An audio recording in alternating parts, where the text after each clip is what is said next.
Bismillahirrahmanirrahim. Assalamualaikum dan selamat pagi. Masih lagi membincangkan berkenaan topik 7, tapi bahagian yang kedua hari Isnin lepas, iaitu Measures of Dispersion. Isnin lepas kita buat ulang kaji berkenaan dengan nak cari range, interquartile range, variance dan standard deviation bagi ungroup data. Okey, data tak terkumpul. Hari ini kita pergi kepada group data pula. Okay, range and interquartile range. Dalam AppMax pun awak dah belajar dah yang ini.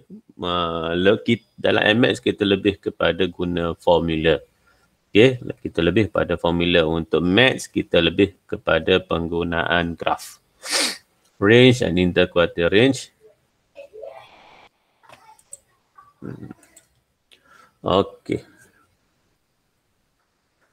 Contoh 9, Pak Hamidi had recorded the mass of pineapples that he harvested from his farm. The following frequency table and OGIF show the data that he obtained. Determine the range and interquartile range for the data. Okey. Jadi itu data dan juga OGIF yang telah dilukis. Kita nak cari range dan kita nak cari interquartile range. Okey. Yang pertama, macam mana kita nak cari range bagi group data. Okey. Ini ulang kaji lah. Bagi group data,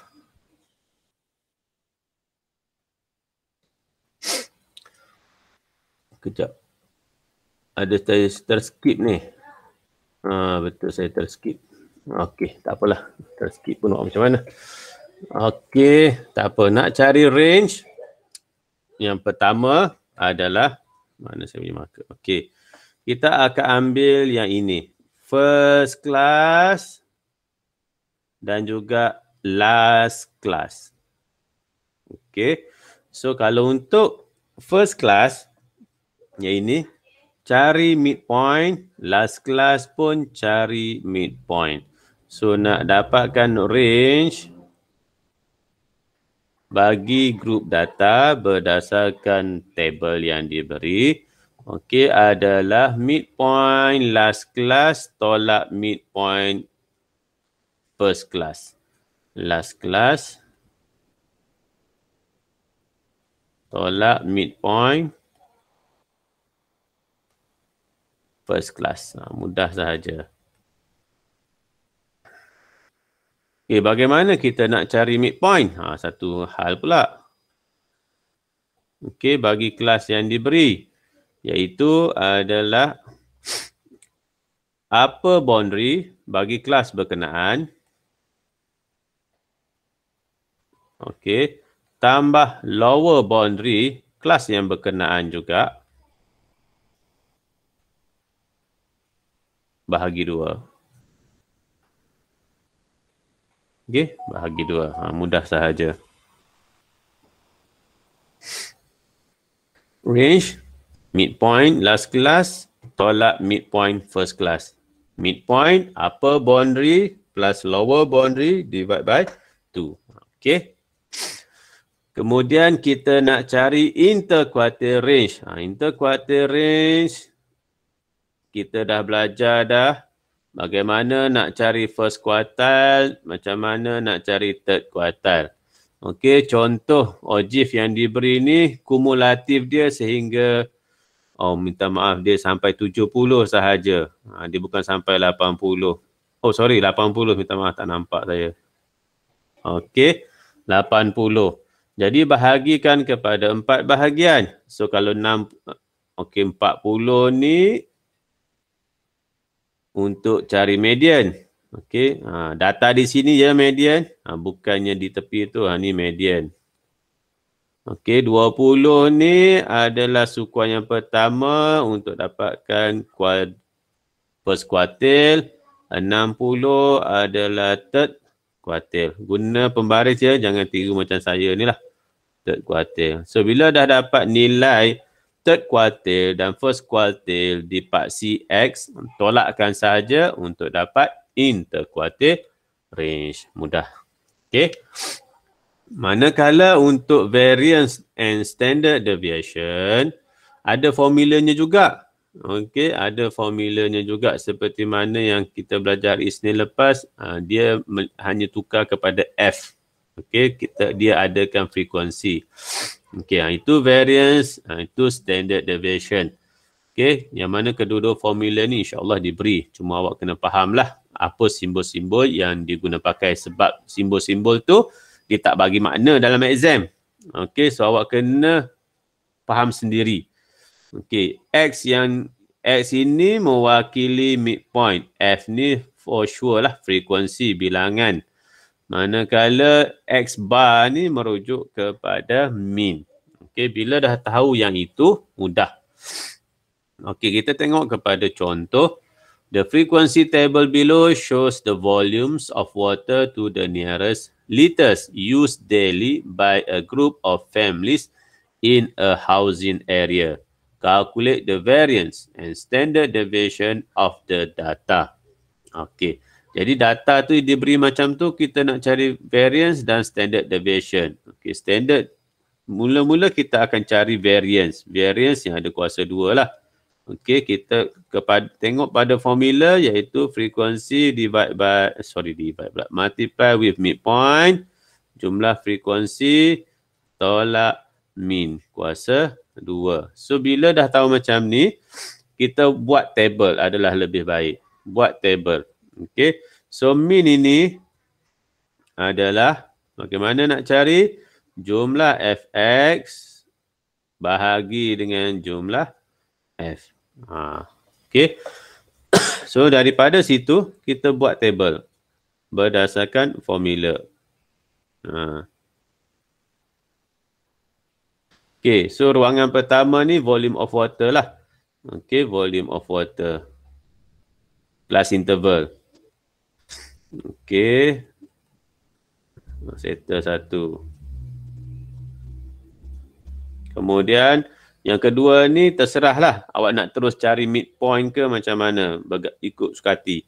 Okey, contoh saya letak X lah. Ingat X tu mewakili midpoint. Okey, bagaimana nak cari midpoint? Ingat upper boundary tolak tambah lower boundary divide by 2. Okey, ataupun macam itulah, senang. Okey, midpoint, X tu midpoint. Kemudian frekuensi. Frekuensi itu diwakili oleh number of families. Okey, dapat. Okey. Okey, kemudian kita akan rujuk formula apa yang diperlukan. Okey, formula ni X kuasa 2 belum ada. So, wujudkan ruangan X kuasa 2. Okey. Kemudian bila dah macam tu, tengok F darab X kuasa 2. Wujudkan ruangan F darab X kuasa 2. Macam tu. Okey. Kemudian, ni simbol jumlah. So, bila dah ada F X kuasa 2, kan ada banyak data dekat sini. Banyaklah sini mengikut kelas masing-masing. So, awak jumlahkan yang ini. Jumlahkan ruangan ini, so letak di bawah dia. Dapat berapa? F pun sama, jumlahkan. Dapat berapa ni? Okey, yang bawah tu jumlah lah. Okey, apa lagi formula yang diperlukan? Mean. Okey, apa formula mean? Jumlah F darab X. F darab X belum ada dalam ruangan ni. So, wujudkan F darab X. Apa lagi? Dah tak ada dah. So, F darab X ni kira jumlah dia letak di bawah. Okey. Jadi bila dah ada setiap tu, masukkan sahaja dalam formula. Mudah. Okey. Mudah. Okey, contoh macam itulah. Okey, contohnya macam tu. Sediakan macam tu. Kemudian masukkan nilai. Contoh masukkan nilai-nilai yang berkaitan tu. Cari siap satu-satu. Tu nilai-nilai yang berkaitan tu. Okey. Kemudian bila dah ada data yang begini, masukkan dalam formula. Okey, settle. Okey. Ataupun awak boleh juga guna kalkulator. Saya nak ajar awak, saya tak mahir. Okey. Saya lebih pada manual. Okey, siapa nak guna kalkulator, boleh je rujuk buku teks jika ada, ataupun boleh cari dekat YouTube.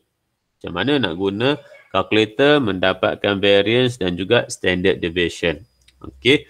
Macam tu. Okey, bila dah dapat variance, okey, nilai variance ni awak dah dapat dah, ambil 4 nombor. Dia bagi apa? 5 nombor, tak ada masalah. Okey, tak ada masalah. Dia lebih tak apa, jangan ambil kurang. Contoh awak ambil 229 sahaja, kurang tepat. Paling kurang 4 nombor. Lebih tak apa. Kemudian nak cari standard deviation, punca kuasa 2 kan sahaja awak punya jawapan variance. Okey. Di sini dia bagi panjang. Okey, tidak sepatutnya berlaku di situ. Okey, kenapa saya kata macam tu? Awak tulis jawapan variance 229.19. Itu juga jawapan yang sepatutnya awak tulis di dalam ini. 229.19 dan tekan kalkulator pun apa yang awak tulis 229.19. Awak jangan guna pakai jawapan yang panjang yang terhasil pada kalkulator. Jawapan yang panjang itulah 229.1855956 macam tu. Awak nak guna jawapan tu boleh. Tapi pas di sini kena tulislah jawapan tu. 229.1855956. Boleh. Tak ada masalah. Okey. Macam tu. Okey. Selesai yang penggunaan formula ini. Awak cuba mahirkan ya. Itu latihan untuk awak cuba. Saya praktis 7.2a. Okey. Kemudian yang seterusnya adalah construct and interpret a box plot for a set of group data. Okey, box plot ni awak dah belajar dah di tingkatan 4. Okey, kita buat ulang kaji sedikit berkenaan dengan box plot. Okey. You have learned that a box plot is a method to display a group of numerical data graphically based on the 5-number summary of data.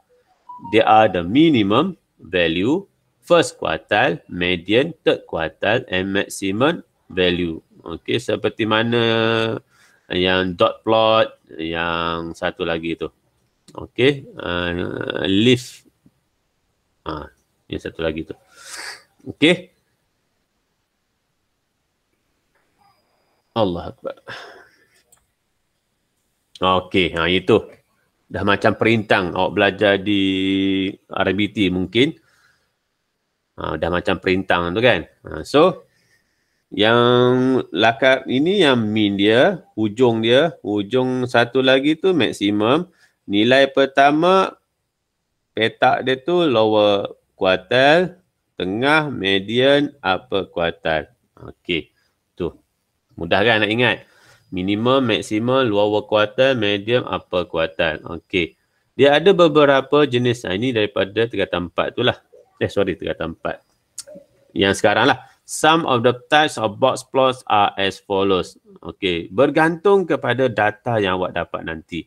Bila awak buat analisa OGIF, awak dapat data, so awak kemungkinan dapat type 1, dapat type 2, dapat type 3. Berbeza-beza. Okey. Similar to the histogram and frequency polygon, the shape of a distribution can also be identified through the box plot yang tadi itulah. Kita nak guna pakai OGIF. Okey, ni ya. Symmetric distribution. Okey, dia simetrik lah. Kalau kita lipat dua tengah-tengah dekat median tu, kita akan dapati bertindan antara satu sama lain. Ataupun pemberatan dia lebih kepada sebelah kanan. Atau pemberatan dia lebih kepada sebelah kiri. Mana-manalah.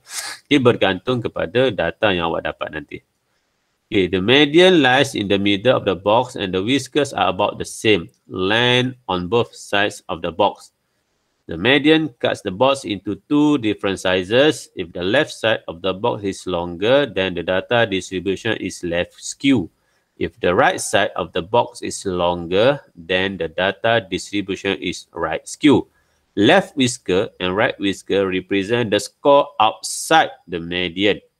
If the box is divided into the same size, but the left whisker is longer than the right whisker, then the data distribution is left skew and vice versa. Okay, contoh Example 11, the ogive on the right shows the masses in gram of 90 star fruits. Construct a box plot based on the ogive. So, kena dapatkan kelima-lima maklumat itu tadi. Macam ogive tu kan. Okay, tengok. Minimum value dia berapa. Okay, mesti dapatkan data dulu. Minimum value, maximum value, first quartile, median dan juga third quartile. Tiga benda ni kena tahu. Okay, minimum, maximum, first quartile, median, third quartile. Ada kelima-lima ni mudah untuk kita buat box plot. Okay, semua pun dah bagi dalam tu. Kalau tak awak kena baca lah. Ni 80, ni 150. Itu 116, 123 dan 128. Okey. Jadi tengok. Okey, itu gambar rajahnya. Kemudian itu maklumat yang kita dapat. Okey. So maklumat daripada yang kita dapat tu kita nak transform kepada box plot. Macam tu. Okey. Ikut scale. 80, 90, 100, 110, 120, 130, 140, 150. Okey, yang mana ini adalah minimum. Ini first quartile. Yang ini median. Yang ini third quartile. Dan yang akhir sekali maksimum. Okey. Yang mana yang ini kita boleh letakkan di dalam graf tu juga. Okey, macam tu. Boleh ditunjukkan macam tu. Ni. Mungkin tahun ni keluar soalan bentuk macam ni, awak kena lukis box plot pada graf ogive yang sama. So, macam itulah. Okey. Ketinggian ni, biarlah sama. Sama tinggilah. Okey, saiz dia sama. Yang panjang ni pula bergantung kepada data yang awak dapat.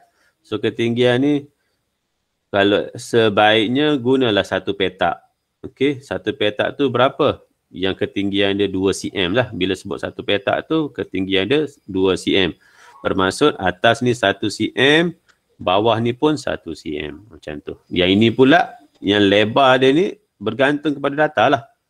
Bergantung kepada data. Okay, the distribution of the data is skewed to the left because the left side of the box plot is longer than the right side of the box plot. Itu sambungan kepada soalan tadi, B. Okay, ni praktis yang awak kena buat. Self practice 7.2B. So, construct a box plot based on the ogive. Okay, ogive pun dia dah bagi. Cuma awak lukis sahaja box plot tu. Daripada situ, kemudian awak nyatakan distribution shape. Yang tadi itulah. Sama ada symmetric distribution, left skew distribution atau right skew distribution. Okay, ada dua latihan di situ. Okay, ini yang terakhir rasanya bagi topik ini. Compare and interpret two or more sets of group data based on measures of dispersion, hence made a conclusion. Okey, yang ini sebenarnya awak dah belajar dah di dalam AddMath. Okey, dalam AddMath. Maksudnya kita akan compare dua data, set A dan juga set B, yang mana mean dia sama. Yang membezakan kedua-dua data tu adalah variance dan juga standard deviation sahaja. Mean sama sekarang ni. Cuma kena fokus kepada variance dan standard deviation. Apa kesimpulan yang boleh dibuat daripada dua data yang diberi itu? Awak dah belajar dah di dalam topik AddMath. Okey, contohlah kan. A botanist saw 40 samples of hibiscus seeds using two different hybrids A and B. The diameters of both hybrids are measured and the close guard to develop an extra large hibiscus. The following frequency table shows the diameters of petals for hybrid A and B. Yang dua data di situlah. Okey, berbeza nombor. Okey, so bila kita nak buat pengiraan, kita fokus kepada variance dan juga standard deviation. Biasanya mean sama ni. Okey, so kita akan buat pengiraan untuk standard deviation bagi hybrid A, kemudian diikuti dengan hybrid B. Okey, macam tu tadi bawa dah belajar, saya ringkaskan sahaja. Okay, mean dia 14.35, manakala standard deviation yang diperoleh adalah 0.64. Okey, itu hibiscus of hybrid A. Manakala hibiscus of hybrid B, didapati mean dia 14.1. Dia berbeza dah mean. Okey, kalau dalam MMAT dia akan bagi mean yang sama tapi berbeza standard deviation. Tak apalah. Okey, tak ada masalah. Okey, mean yang pertama 14.35, mean yang kedua 14.1. Standard deviation yang pertama 0.64, manakala standard deviation yang kedua 0.7. Standard deviation bagi kedua-duanya lebih kurang sama, 0.64, 0.7. Yang berbeza mean lah. 14.35, 14.1 pun sama, lebih kurang. So macam mana kita nak buat perbandingan? Okey. Tengok situ, hybrid A produce larger petals because the mean is larger than hybrid B. 14.35 cm greater than 14.1. Ini kita nak buat interpretation. Kita nak tafsirkan data yang diperoleh berdasarkan analisa yang dibuat. Okey, jadi didapati hybrid A ni produce larger petals because the mean is larger. Okay, kemudian smaller standard deviation shows the diameter of the petal is more consistent. Makin kecil standard deviation, makin konsisten data yang diperoleh. Makin besar. Okay, dia macam ni lah. Bila kita plot standard deviation kan, kalau dalam MMAX tu, satu kurus, satu gemuk. Macam ni, satu kurus menghampiri. Yang tengah ni mean. Mean ya. Yang tengah tu mean. So, bila kurus, dia menghampiri mean. Kalau penempatan, kalau belajar geografi, dia lebih pada penempatan berpusat. Okey. Berbanding dengan yang satu lagi yang gemuk. Ini mean. Tengah ni mean. Yang gemuk. Okey. Ini penempatan berselerak. Okey. So, data adalah lebih konsisten bila dia menghampiri mean. Berbanding dengan yang menjauhi mean. Okey, ini latihan untuk awak cuba nanti. Saya practice 7.2C. Ada dua sahaja latihan. Okey, rupanya ada satu lagi yang terakhir. Ingatkan tadi sudah yang terakhir. Ini yang terakhirnya. Solve problems involving measures of dispersion for group data. Ini soalan bentuk ayat lah. Okey. Ini kaedah kita nak yang awak belajar di sekolah rendah lagi. Macam mana awak nak selesaikan soal penyelesaian masalah matematik. Awak kena faham soalan tu, awak kena rancang strategi, awak kena implement dan awak akan buat conclusion atau recheck balik. Okey, contoh. A survey on the duration of time in hours spent by customers to buy goods in a supermarket is carried out. The results of the survey are shown in the ogive on the right. Okey, dia dah ada dah ogive kat situ. Construct frequency table for the time taken by the customers to buy goods in the supermarket using the classes 0.5, 0.9 dan so on. Okey, ni terbaliklah. Maksudnya awak diberi data ogive, graf ogive, awak kena buat semula tukar ke dalam bentuk jadual. Jadi terbalik prosesnya. Biasanya awak akan diberi jadual, kemudian awak akan buat pengiraan, awak akan buat ogive. Sekarang ni terbalik. Sekarang ni terbalik. Ingat, kalau ogive yang diberi di sini, apa dia? Upper boundary. Upper boundary. So, kelas interval dia dah bagi siap-siap dah dekat sini. So, awak bina je lah. Nak melintang boleh, nak menegak boleh. Ikutlah masing-masing punya ni. Okay. So, contoh. Kelas interval.